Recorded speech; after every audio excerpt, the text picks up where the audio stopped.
প্রচন্ড শীতের রাত, উনি সফরে বেরিয়েছেন হাদিস কালেকশনের জন্য। উনি মাগরিবের নামাজ, এশারের নামাজ পড়ে একটা মসজিদে শুয়ে পড়লেন, আর শুয়ে শুয়ে হাদিস পড়তেছেন, আর মনে মনে ভাবলেন রাতটা মসজিদে কাটায় দিই। কিন্তু দারোয়ান এসে বলে মসজিদে থাকতে পারবেন না, ওঠেন।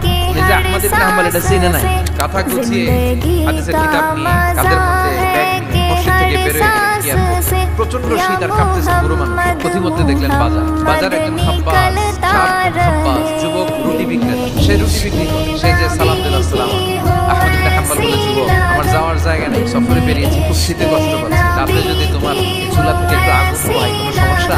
যুবক বলে, না না সমস্যা না, হালাল হালাল, সামনে আসেন, আপনি আগুন পোহাইলে আমার সমস্যা। আল্লাহ শুকরিয়া করে উনি বসলেন, আগুন পোহাচ্ছেন। খেয়াল করলেন যুবক রুটি বানায় আর পরে আস্তাগফিরুল্লাহ, রুটির দলা বানায় পরে আস্তাগফিরুল্লাহ, খামির বানায় আর পরে আস্তাগফিরুল্লাহ, খালি এটাই বলতেছে। ইমাম আহমদ ইবনে হাম্বল তো অবাক, এটা আবার কেমন যুবক, খালি আস্তাগফিরুল্লাহ। উনি প্রশ্ন করলেন, যুবক ঘটনা কি?